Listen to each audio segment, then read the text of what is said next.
Greetings and welcome to Nanny Cooks from the Ozarks. Today we're going to start a three-part series on That's Not How Mama Did It. So my mom was a great cook and she taught me a lot, but sometimes we'd have to make changes. You know, my mom learned to cook from her mom, who, as you remember from a previous video I did, my grandmother, or her mom, never was able to go to school, and so she couldn't read or write. So she kept all of her recipes up here in her head. But Mom took what her mom had taught her and made adaptations, like canning, for example. My grandma always used the hot pack method and a water canner, where Mom was able to use a pressure cooker when they came along. My grandma never could freeze anything because she didn't have a freezer. Mom was able to put a lot of her produce and things in the freezer. And as far as things like yeast, my grandma used this old-fashioned cake yeast that took a long time to ferment and process. And she never had pectin. They relied on apples, mainly apple peelings, to put in their jellies to make it thicken and gel. And as far as the yeast goes, Mom was able to use the instant yeast that came in packages. So she did some adapting of her own. But I also have made many adaptations through the years. And today I would like to show you one of them. And a lot of the reasons that I adapt things is because I don't have much patience. And my cameraman is shaking his head right now that he totally agrees. So today we're going to make some pickled beets. Now I've got some down here to show you, and who doesn't like a good pickled beet? These I have added some sprouts on top of them, but you could serve them with herbs. You could serve them with some blueberries and maybe some fresh mint leaves on them. And also, they would make a great little gift to take over and give somebody.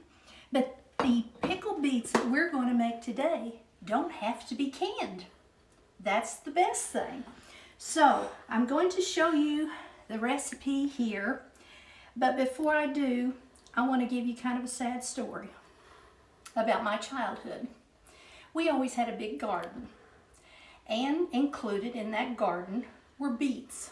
Now, you had to plant them, you had to pull weeds from that garden, and you had to,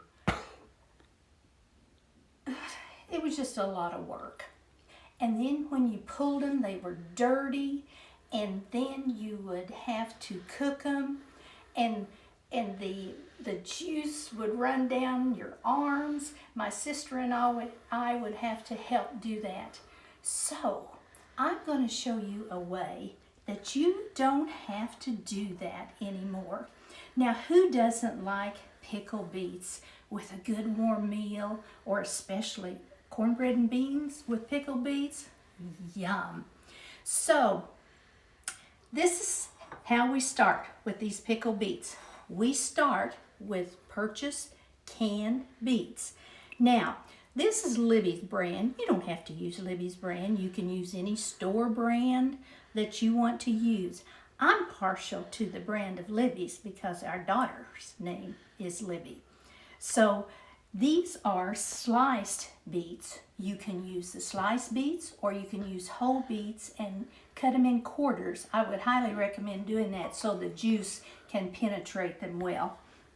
So I've taken 2 cans of beets and I've drained them thoroughly, and I've saved the juice. You don't want to throw the juice away.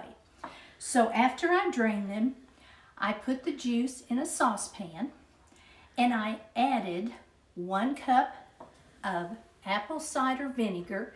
Now make sure it's at least 5% acidity. I added a 1/2 cup of sugar, and 2 tablespoons of pickling spice.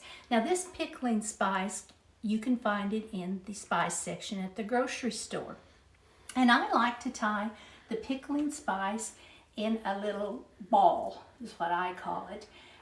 That way you don't, when you take a bite of your beet, you don't get a piece of these spices with it too. And then you keep the spices in this. Now I use a cheesecloth. Cheesecloth is just a thin, kind of an open weave fabric. And I put my 2 tablespoons of pickling spice on the cheesecloth, give it a twist, and then tie it really tight with a piece of string. Then I drop this whole ball down into my liquid mixture, which is the beet juice, the vinegar, the sugar, and finally the pickling spice. You cook that for 5 minutes, 5 minutes only. So I've got some over here on the stove that I have already cooked. And see, my spice ball is still in there. We're going to keep it in there. And then I'm going to pour it into my beets. Now, a hint that I learned the hard way. Use a glass bowl. If you use something like a Rubbermaid bowl or something like that, it will stain the bowls. So if you use a glass bowl, it will not. Now let me make some room here so you can see this. This is very simple. You just pour your juices in here, including the spice ball. Give it a little stir. Put a lid on it. Let it cool. I would let it cool a couple hours before I set it in the refrigerator. Leave this in the refrigerator. Now remember, this isn't a processed canned item now, so you'll have to keep it refrigerated. And these are ready to eat just after 2 days. So wasn't that easy? And they are good too. Now I will post this recipe for you on our YouTube and our Facebook, and I hope you enjoy this and make it often. And it's a great little gift to give to somebody too. So, okay, this was the first in a series of our 3 videos that we don't do it like Mama did it.